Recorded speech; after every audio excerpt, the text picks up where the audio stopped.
We saw in Tiruchendurai, and this is what we're seeing now in Vellore in Tamil Nadu. The court opined that this Waqf by user is problematic. At the same time, the court also asked what is a very genuine question of the Solicitor General. What about masjids, particularly in northern India? Most masjids were built in the 10th, 11th, 12th, 13th centuries. Surely you can't expect those masjids to have official papers to prove ownership. So the question is, how are you then going to negate the Waqf by user in those cases? Well, we'll get down to all of what happened on day one of what was a dramatic hearing inside the Supreme Court bench headed by the Chief Justice himself, who won the first day of this all-important Waqf hearing. So let's tell you first what happened in court. There was a bench comprising of Chief Justice of India Sanjeev Khanna, Justice Sanjay Kumar and Justice K.V. Vishwanathan. The three-judge bench hearing the petitions the first day of the Waqf Act's challenge today. The CJI Sanjeev Khanna said, and I quote, "There is genuine concern over the concept of Waqf by user." At one point, the CJI observed that all Waqf by user may not be wrong, but there is some genuine concern, and he cited the example that even the Delhi High Court land was supposedly Waqf land. He also told the Solicitor General that if states then start denotifying Waqf by user properties, then that could become a bit of an issue. It could open a Pandora's box. The CJI also asked the centre to clarify what dispute would mean according to the current act that's been passed by Parliament. The court observed that many masjids were constructed in the 13th, 14th, 15th centuries, and asking them to produce a sale deed or property ownership papers would be next to impossible. One of the petitioners, the lawyers representing that petitioner, asked why the state should be allowed to tell the community how inheritance will be interpreted or followed in Islam. To which the Chief Justice said that even for Hindus and Christians and other people of other faiths, there is inheritance as has been defined by laws in this country. There is the Succession Act. There are other acts which define who has the right to inheritance and by what proportion. The bench also observed that Article 26 of the Constitution, which basically allows people to follow faiths and also manage the affairs of their religion or manage the affairs of their faith, the Constitution does not bar the enactment of this Waqf Act that has just been passed by Parliament. It is not barred by Article 26 in any form or fashion. In fact, the court opined that Article 26 is universal and it is secular in fashion, that it applies to all irrespective of whether you're a Hindu or a Muslim or a Christian. अब एक ये DM को सारी ये power दे रहे हैं. अब आप बताओ अगर स्टेट किसी प्रॉपर्टी को क्लेम कर रहा है, जैसे 123 प्रॉपर्टी को स्टेट क्लेम कर रहा है, तो डीएम के खिलाफ चला जाएगा? जो गैर मुस्लिम रखने का प्रावधान है उसको सुप्रीम कोर्ट शायद खत्म करने जा रहा है. वक्फ बाय यूजर जो एक प्रिंसिपल ले डाउन हुआ था बाबरी वाले केस में, कि अगर कोई आदमी दान देता है अपनी जमीन कब्रिस्तान को किसी चीज के लिए, तो उसको क्वेश्चन नहीं किया जाएगा. जो यूज कर रहा है उसका अधिकार होगा. Now, one of the most contentious parts about this old Waqf law which existed on the statutory books and which has now been removed by the new Waqf Act is this Waqf by user clause. So what exactly is Waqf by user? It refers to a situation where a particular property is treated as Waqf property simply because it's been used for religious or charitable purposes over a long period of time, even if that particular property or the so-called owners of that property do not have formal legal documentation to prove that they have ownership papers of that said property. Now, how many such properties exist across the length and breadth of the country? According to the Vamsi portal, which is the portal which tracks all the Waqf properties across the country and which looks at the management of Waqf properties across the country, the Vamsi portal says there are 8.72 lakh Waqf properties across the length and breadth of the country, of which nearly half, which is 4 lakh properties, are declared as Waqf by user, which means that they don't necessarily have the papers to prove it, but it became Waqf property because over a period of time, Islamic religious practices were followed there and therefore it became Waqf by user. The central government removed that contentious clause from the new amendment that it passed just a few days ago. The idea was that anyone like in Munambam or like in Trichy, couldn't suddenly wake up one morning and unilaterally claim that a particular land was theirs or a particular land was Waqf land because it is Waqf by user. But critics say that by omitting this provision, the Act can potentially create long-term disputes over long-time Waqf properties, whether it is graveyards, dargahs, masjids, etc., which for whatever reason, valid or not, if they do not have what is called a Waqfnama or valid property papers, you still cannot change the nature of that place because it has Waqf by user protection, or at least had Waqf by user protection. Now, with this new act passing, that clause has been taken away. So let's try and make sense of this by speaking to two advocates who are on both sides of the legal divide, as it were. Satya Mule is one of the interveners in this case. He's supporting the amendment that's been passed by Parliament, senior lawyer in the Supreme Court. And Sumit Chandar is also advocate in the Supreme Court who opposes the amendment that's been passed. Sumit Chandar, can I ask you first, how do you justify this Waqf by user clause? Because we've seen numerous examples of properties where suddenly one fine morning the Waqf board there has said that this is Waqf property, and therefore people who've been living there for generations, we've seen this in Munambam, we've seen this more recently in Vellore in Tamil Nadu, suddenly one fine morning they wake up and realize that this is Waqf property and the Waqf has claimed it. The government says this was the most dangerous part of the old act and they have done away with it. Today the court also said Waqf by user is a matter of concern. See, Zakka, you've simplified it. There are two ways to look at it. It's normally not that it's been your property, you've been living in that house as a resident, and suddenly one day somebody comes and claims a right over it saying that it's a Waqf property. In case such a thing happens, obviously you have a right, you can go to the civil court, you can create an injunction against that for that to happen. So it's not as simple as that suddenly one day you wake up and realize that the land in which you reside has now become and declared as a Waqf property. When we talk about Waqf by user, now for many years, there are places which are being used possibly as a masjid, dargah, or any other place for the religious purposes. Those properties are the ones which have to be under the Waqf by user, are the ones which are declared as a Waqf property, so that the religious purpose, nobody else comes and interferes into the religious purpose of that property which has been used over a period of time for this. No, but Mr. Chandar, the problem with that Waqf by user clause is, and one of the provisions that the old law had was section 40, which has now been struck down in this new amendment, is that the burden of proof is on the landowners to contest the Waqf claims. I mean, I can't think of any law in what used to be the IPC, now the BNS, where the burden of proof is placed on the person whose land is actually being contested. The burden of proof should be placed on the person who is actually laying claim to that land. That was the most contentious part of the Waqf by user clause. See, Zakka, I'm not saying the entire act was perfect. Of course, amendments are required in certain places. The rule of law says that any person asserting a fact is the person who needs to prove that fact. That's a very clear civil law rule which continues in our country for many years, irrespective of what kind of a matter that is. Exactly. Person asserting a fact, normally in case, like you say, if somebody comes and declares your property as his property and you file a case asking for an injunction about it, obviously you will seek a declaration like this is my property and this person, the respondent should be injuncted from raising any claim over it. Then if that is my claim, then obviously I'll have to prove it because that's my assertion of a fact. So it depends how it comes up. Of course, amendments are required, and but not to the extent in which... Did you do away with Waqf by user? Okay, let me ask Mr. Mule, who's also one of the lawyers representing an intervening petitioner in this case. So the court also said that not all Waqf by user is wrong, but there are some concerns. Waqf by user, if you unrecognize Waqf by user, if you undo it, then it will become a problem. Also, the court asked a very valid question. Most masjids, dargahs, etc., certainly in North India, was built in the 12th, 13th, 14th centuries.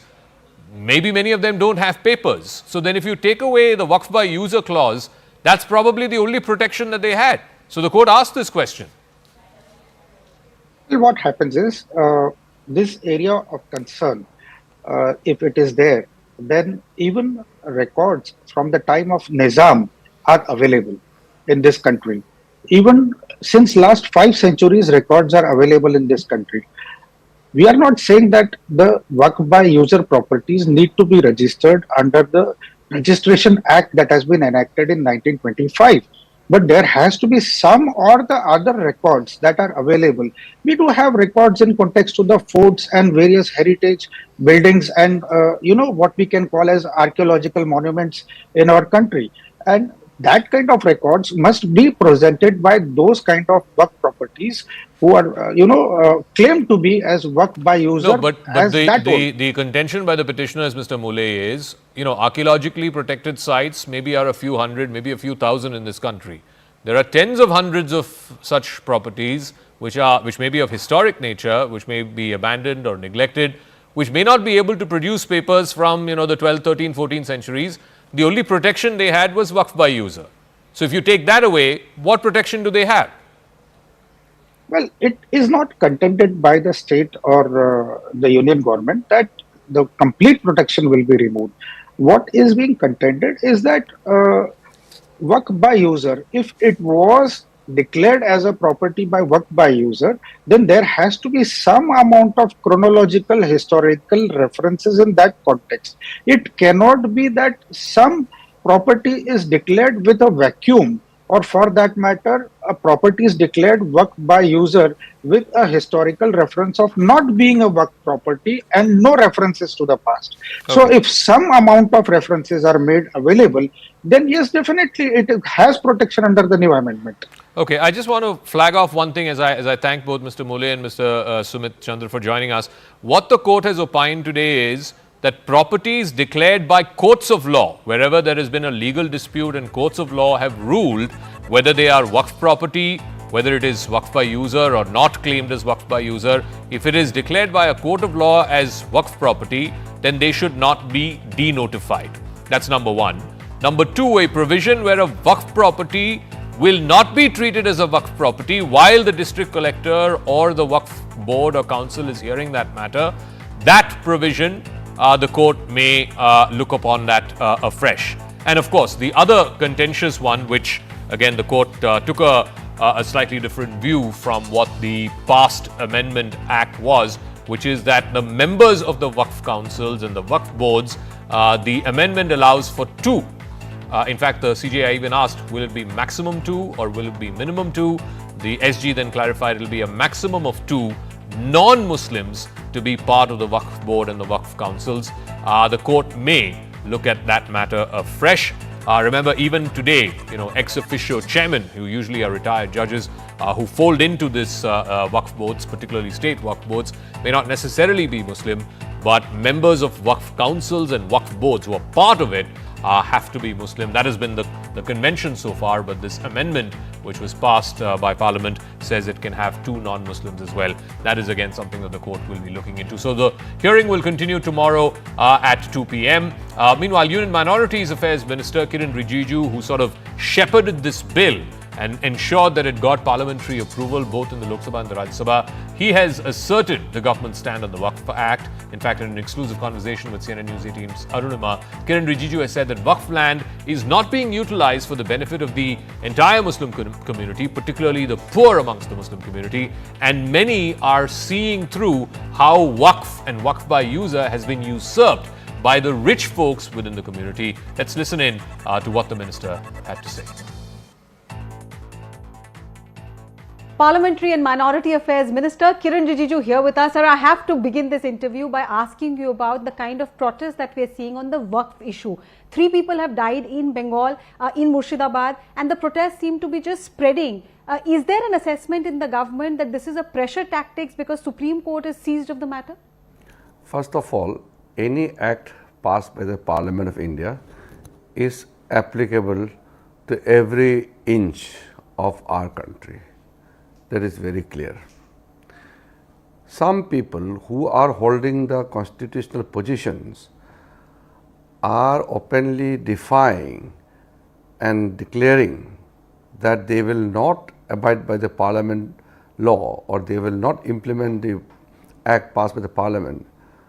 It is unfortunate statement, and they will realize when the time comes, because in the fit of anger, in a fit of political temperature, they have stated such kind of statements. But these are unfortunate. So I condemn, especially the incident which you mentioned about Murshidabad. The violence in West Bengal was clearly incited by the West Bengal government. The Chief Minister of West Bengal had gone on record that she will not implement this Waqf Amendment Act in the state of West Bengal. And that is in a way instigating the people to defy the act, to protest, to come to the street. So the violence which led to tragic death of some people are all because of the instigation and the encouragement which have come from the Chief Minister and his party, her party. In the other parts of India, we have seen some protests, sporadic incidents have been reported, but I would like to tell them that it is few of the people who are directly benefiting from the existing practice in the Waqf law, and they don't want to change the status quo. That is why they are protesting it. We had expected this thing to happen. Sir, but are these people Indians? Is this protest organic, or is this, foreign hand or somebody who is illegally infiltrated? No, I will not what go is your into suspicion? all other issues about foreign hand or anti-India and all. I am not going into that.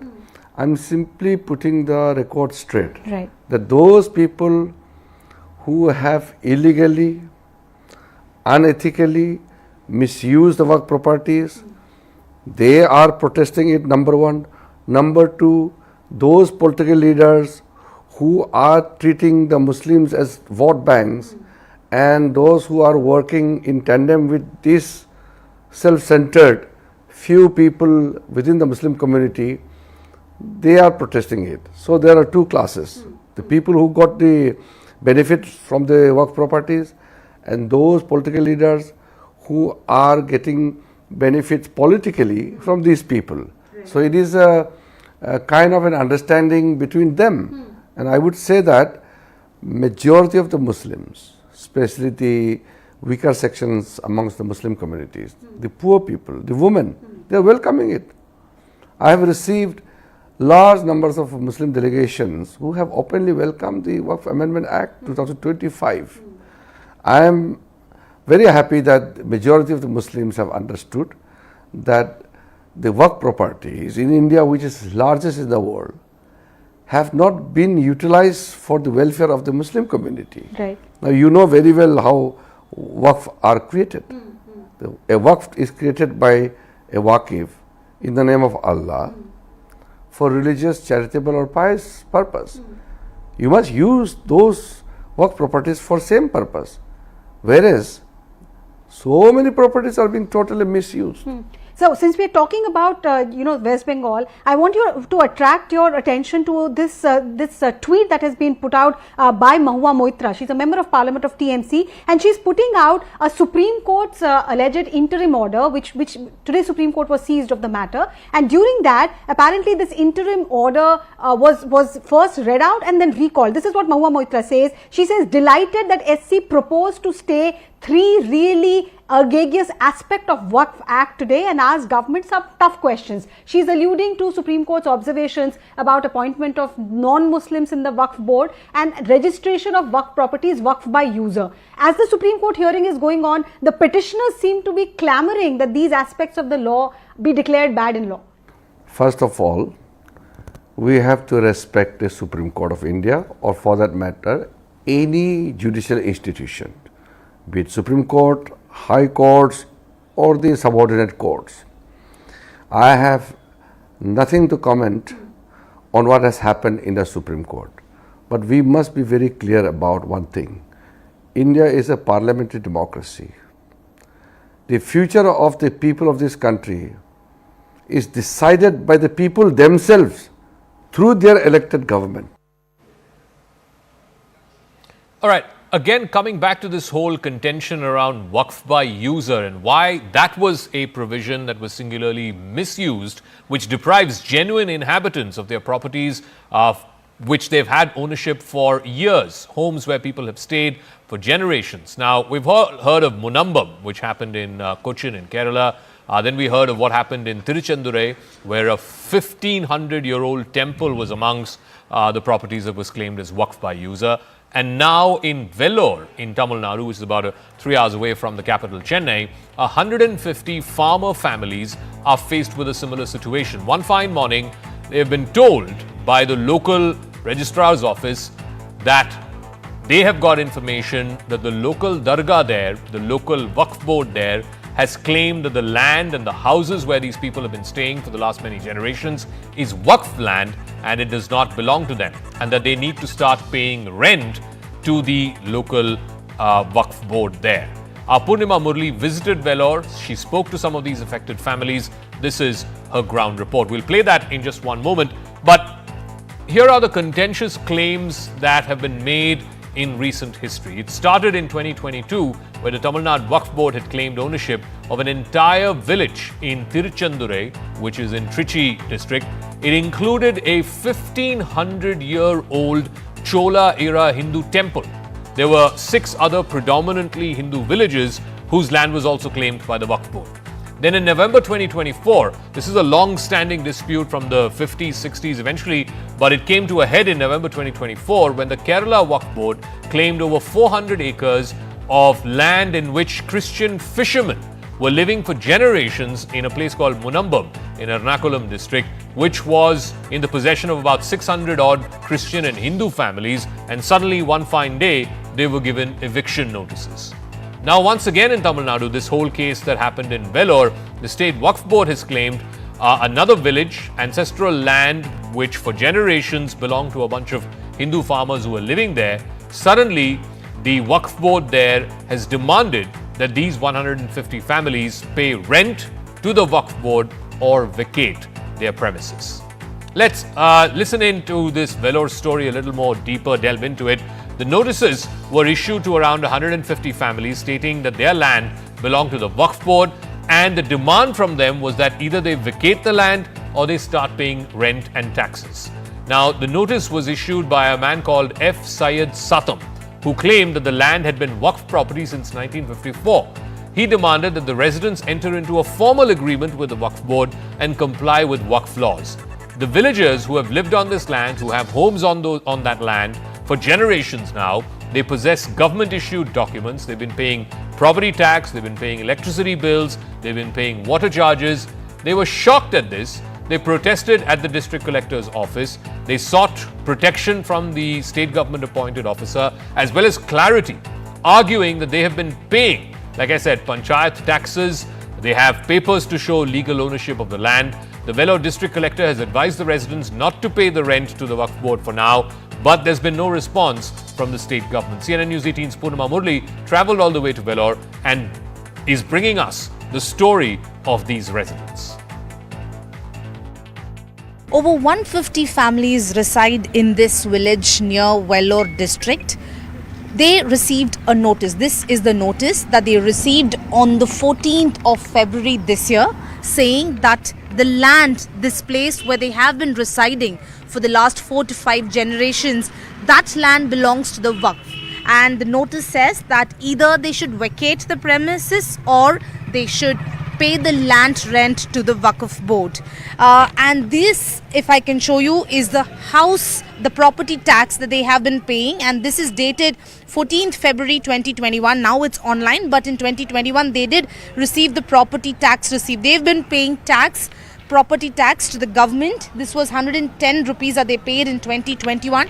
Every year they have been paying property tax to the government. They have been also paying water tax to the government. They have been doing this for years, and now they are shocked that they have received this particular notice from the Waqf Board. They say that they've been either asked to vacate or pay the land rent to the Waqf Board, and they are now unsure of how to go about this. They are hoping that the collector's office comes to their rescue. This is the tax, the water tax that they've paid 1,200 rupees. This is the property tax. So they have been paying property tax and they have been staying here for generations after generations.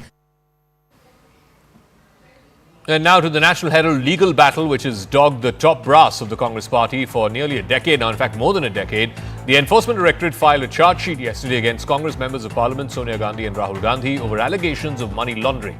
The case revolves around the purchase of assets owned by Associated Journals Limited, which published the National Herald magazine, newspaper, as well as other publications associated with the Congress party.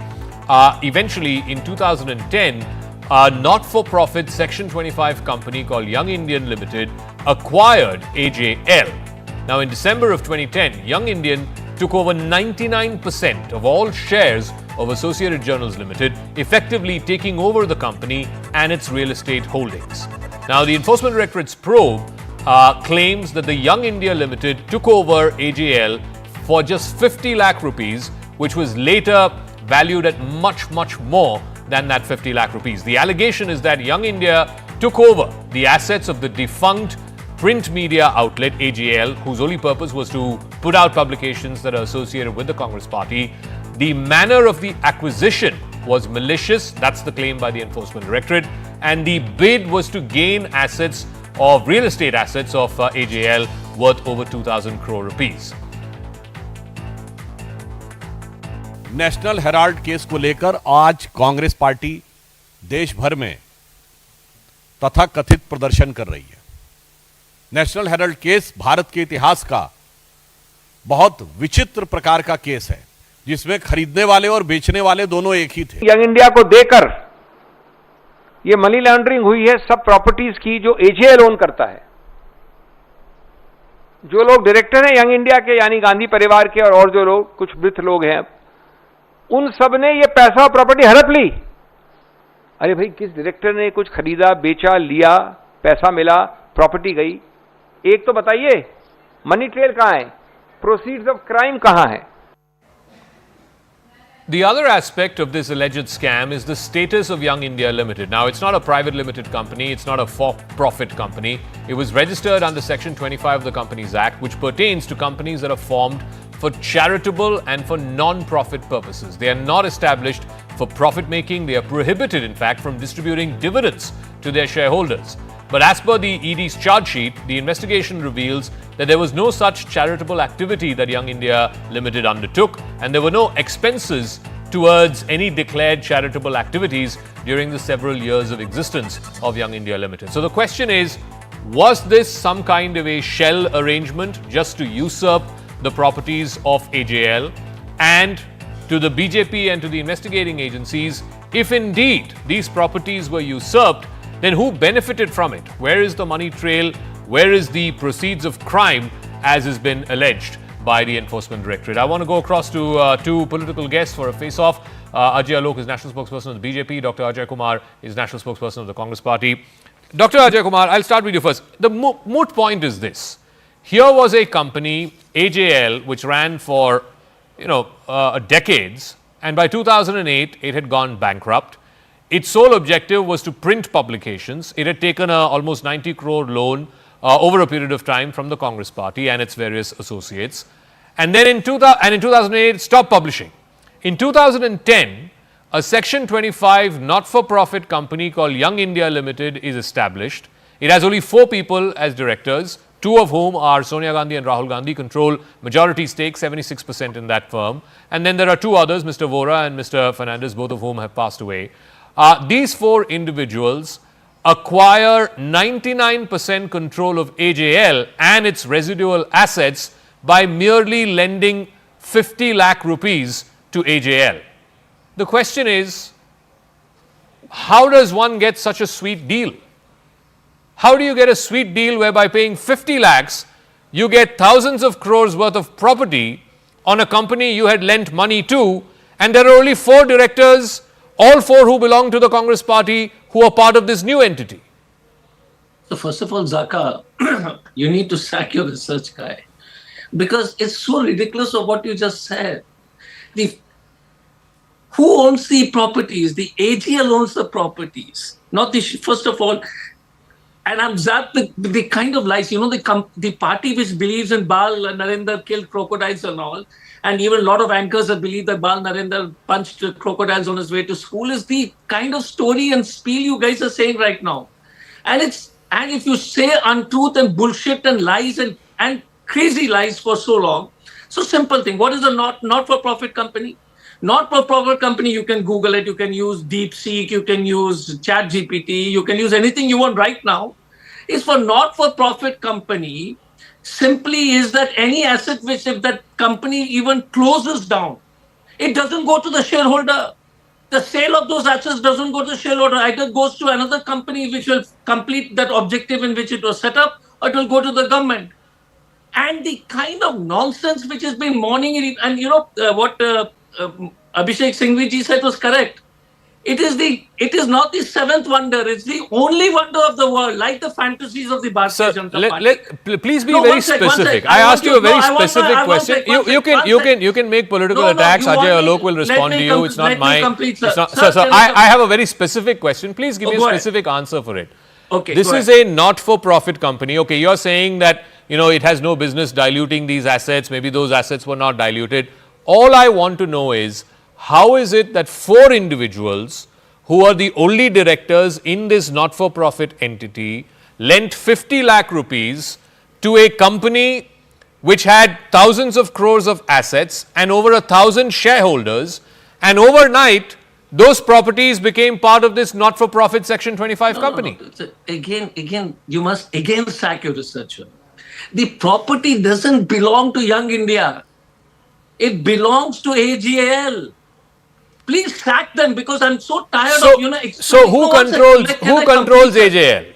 Who controls AJL? No. First question is, Zakka, you must give me the be elegant enough to listen to me for 5 seconds. Sure. Okay. Sure. The property is owned, and Dr. Alok is a smart guy, but I just want to explain that what kind of nonsense the property is under AJL. Okay, the company remains. The shareholding is Young India. First question.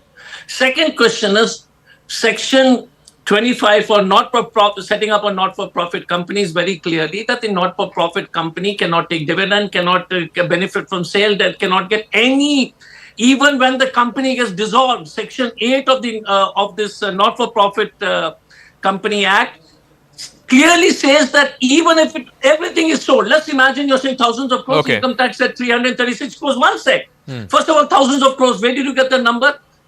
God save. Again, third time you have to sack your research guy. Okay. Income tax said 336 crores. Let's go by 336 crores. Okay. Correct. So when you sell it, it goes either to the government or it goes to any other NGO or not-for-profit, again set up for the same purpose.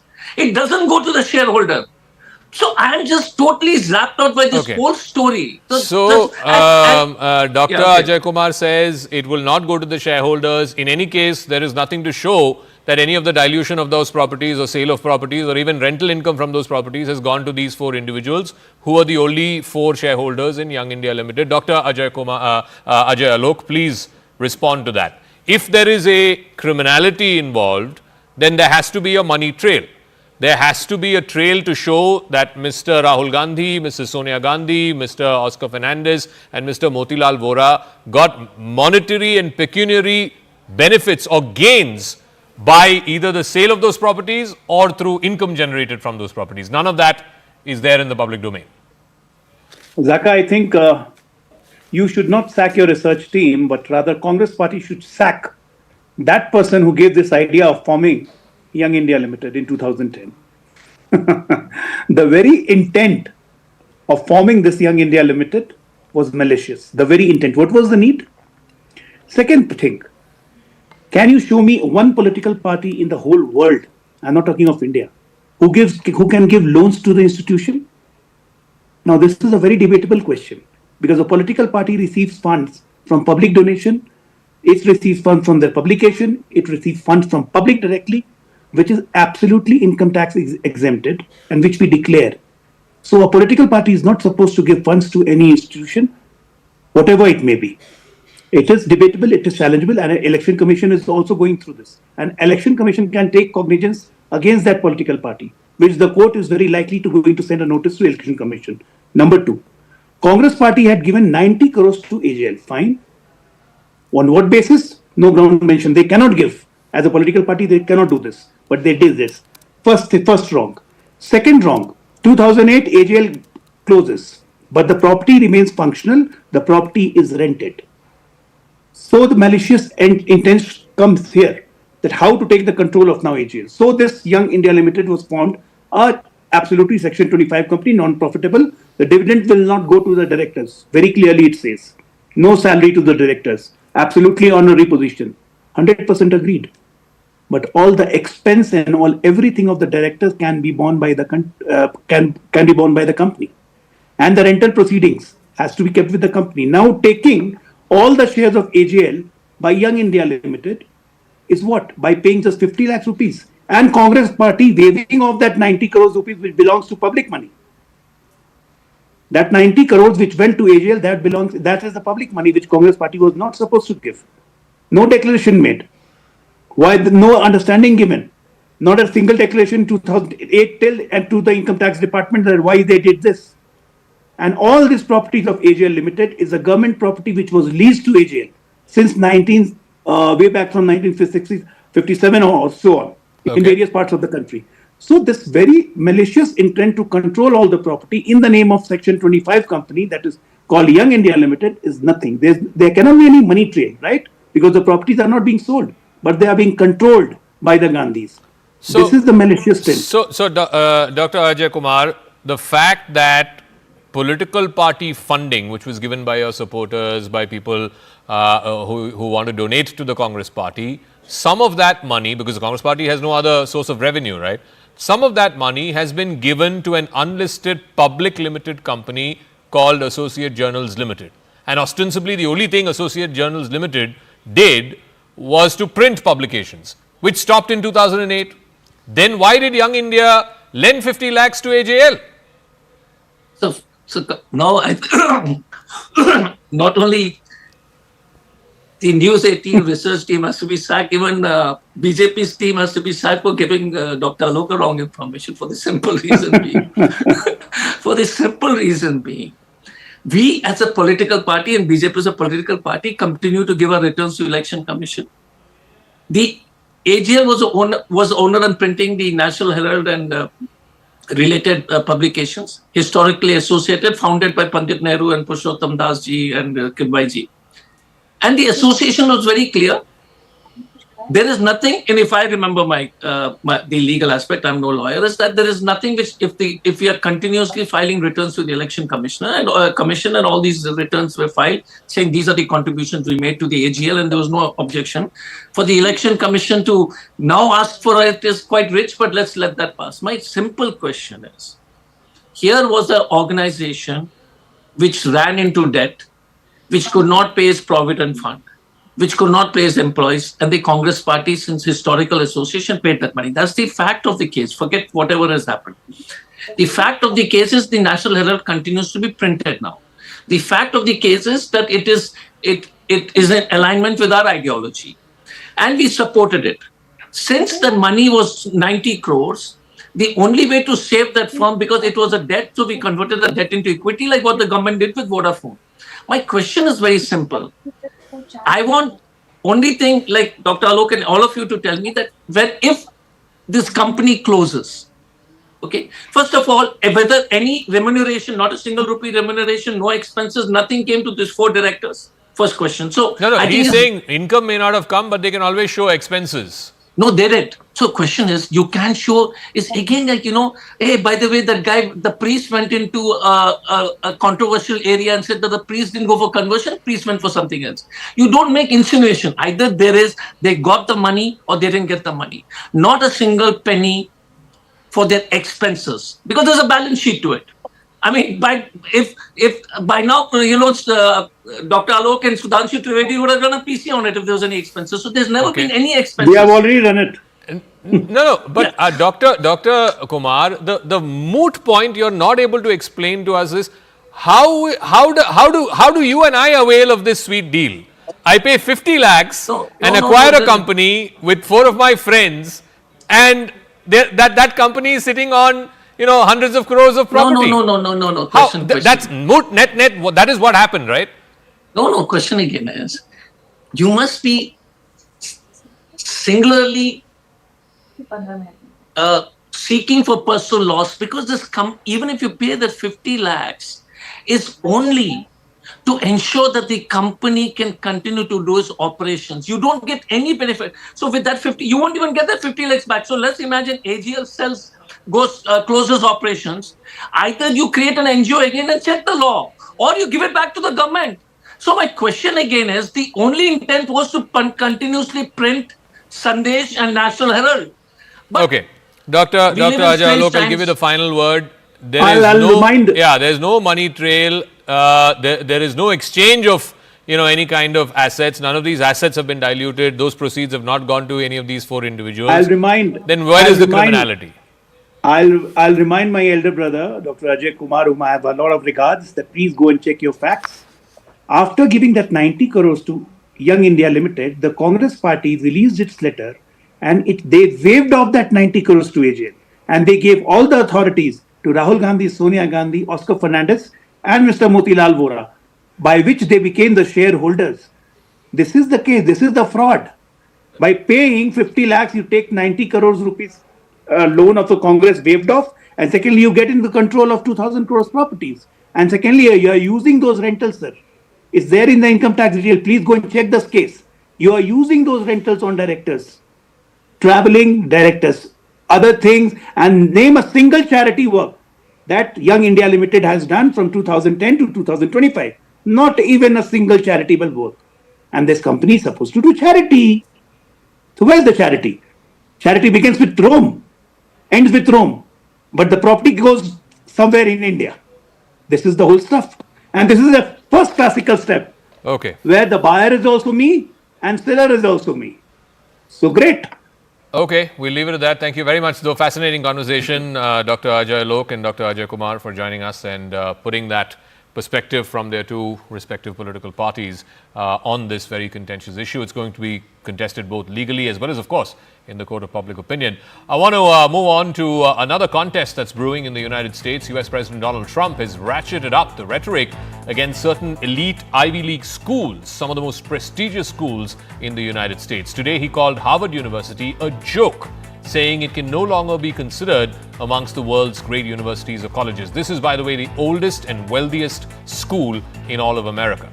It's not just a continuation of funding standoff. Remember, the Department of Education has threatened now to withhold $2.2 billion of government funding, mainly for research work that is giving Harvard University. But Harvard is digging its heels in, saying, no problem, you don't want to give us the money. We have enough endowments to take care of our business, to take care of our affairs. The question then is, first it was Columbia, then Brown, then Princeton, now Harvard, the most elite of elite schools in the United States, the pride of American education. Why is Donald Trump targeting them?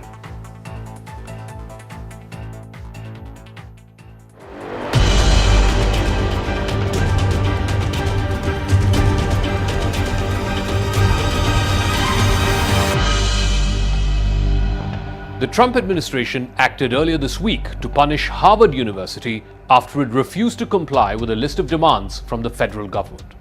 Harvard says that the Trump demands were exaggerated and illegal. On Monday, Harvard University became the first university across America to refuse to comply with the Trump administration's requirements. This now sets up a showdown between the federal government and America's oldest and wealthiest university. By late Monday, federal officials said that they would freeze $2.2 billion in multi-year grants to Harvard, along with a $60 million contract. Other universities have pushed back against Trump's interference in higher education. But with Harvard's response, which called the Trump administration's demands illegal, this marked a major shift in tone for the nation's most influential school.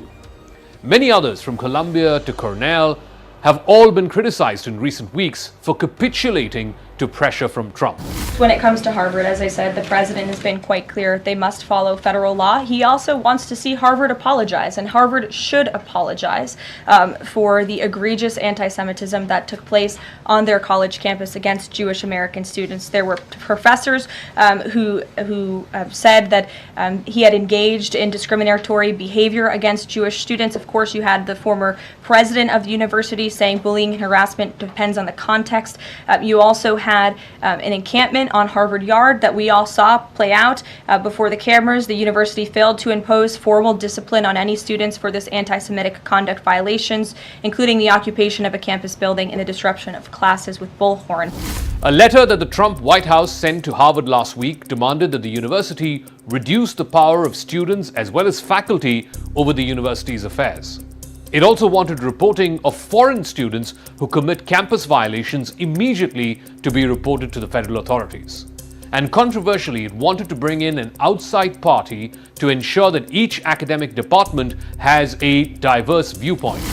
Now, the Trump administration did not exactly define what it meant by viewpoint diversity, but it has generally referred to seeking a range of political views, including conservative views, which they feel were sparse in elite colleges. Since taking office in January, Trump has aggressively targeted the high-end universities of America, saying that his office is investigating dozens of schools as he moves to eradicate diversity efforts. But the Trump White House says all of this is to curb what it calls rampant anti-Semitism on campus. Officials have suspended hundreds of millions of dollars in federal funds for research across universities in America. The Trump administration has taken a particular interest in a short list of America's most prominent Ivy League schools. First, they took aim at Columbia University, then other members of the Ivy League, including Harvard, Brown, and Princeton. The announcement of the funding freeze was issued by members of a federal anti-Semitism task force that's been the brains behind the effort to target these elite schools. Harvard, for its part, has been under intense pressure from its own students and faculty to be more forceful in resisting Trump's encroachment on the university and more broadly on higher education itself. The Trump administration back in March said that it was examining about $250 million in federal contracts that were given to Harvard University.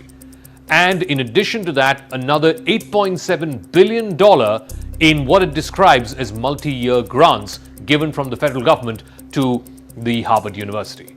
The announcement went on to suggest that Harvard had not done enough to curb anti-Semitism on campus.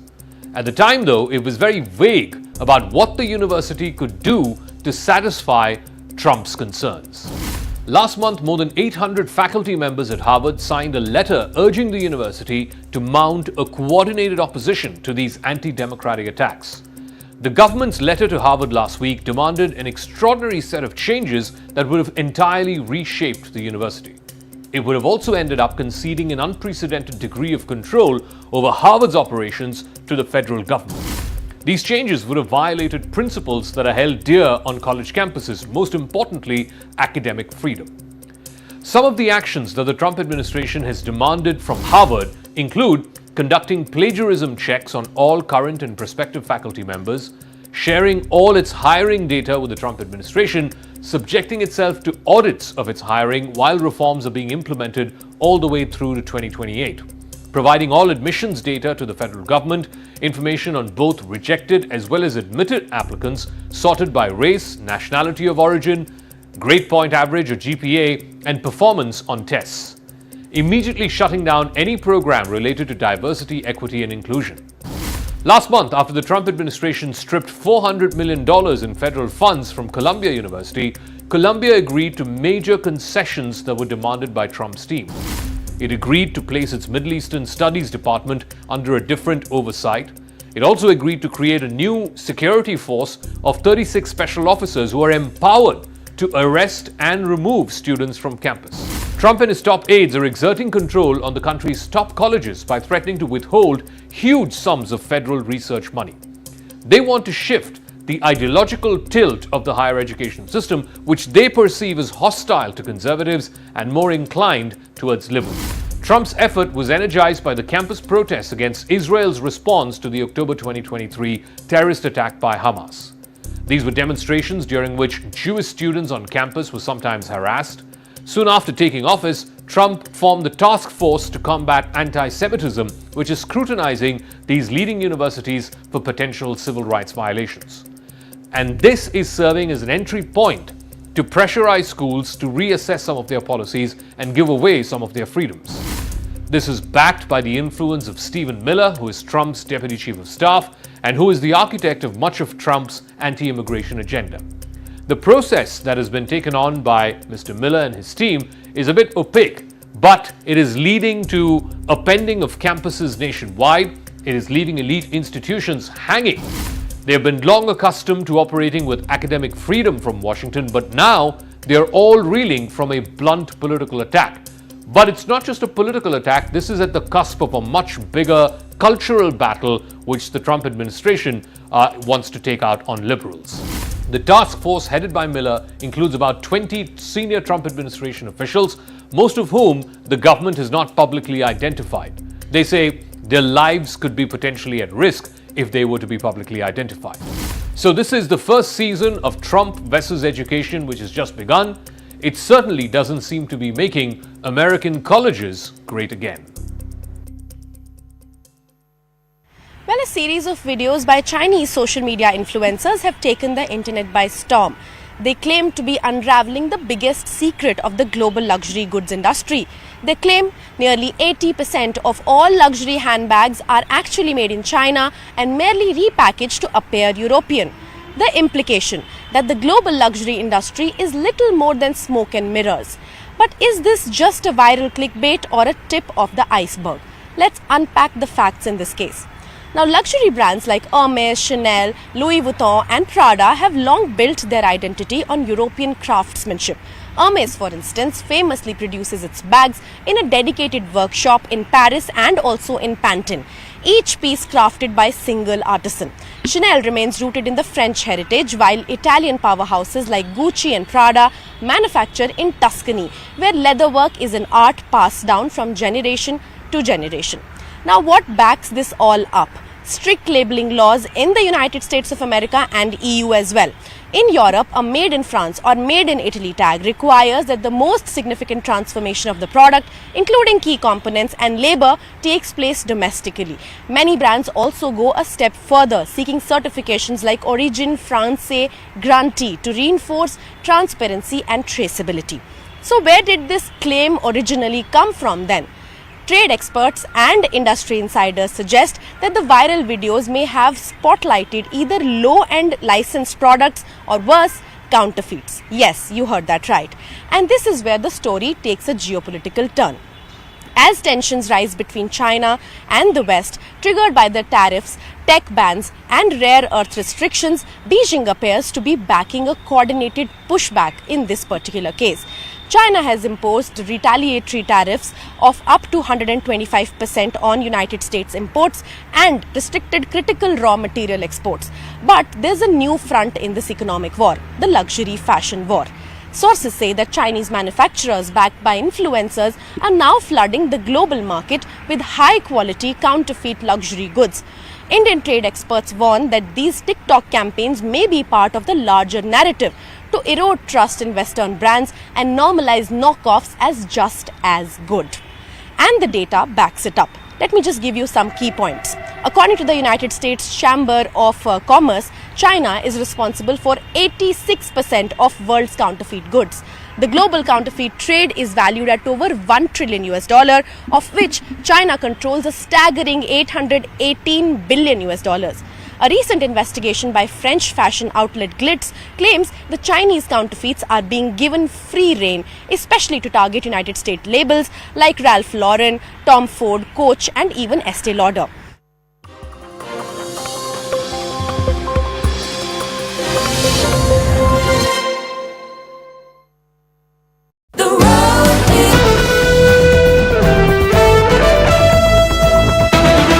Except they are much larger, and China wants what we have, what every country wants what we have, the American consumer. Or to put it another way, they need our money. So the president, again, has made it quite clear that he's open to a deal with China, but China needs to make a deal with the United States of America.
Viewers, the chickens have come home to roost for Mamata Banerjee.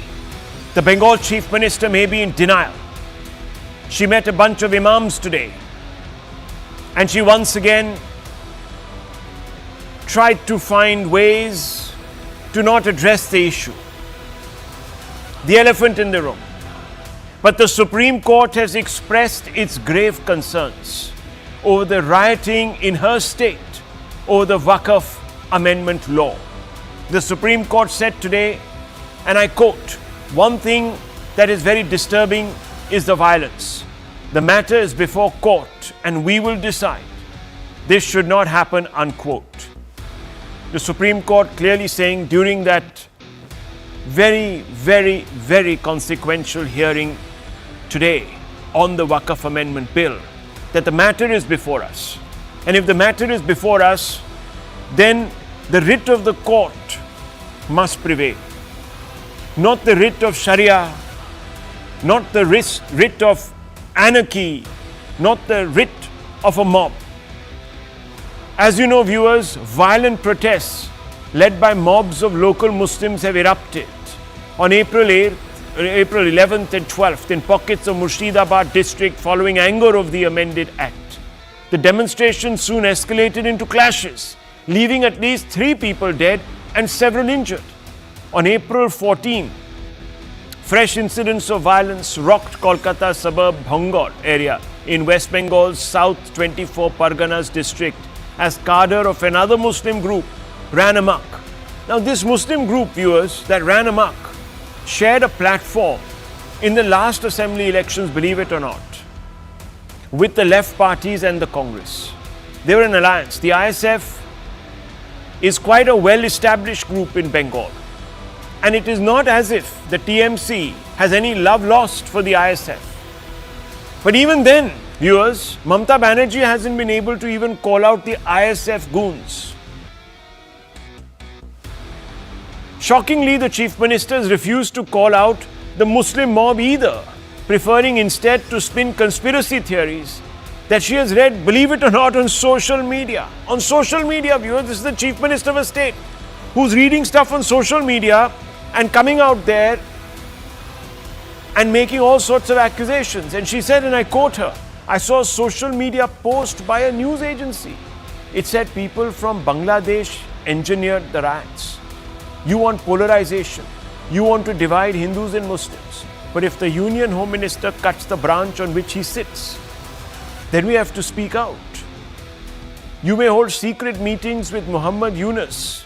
She's referring, of course, to the advisor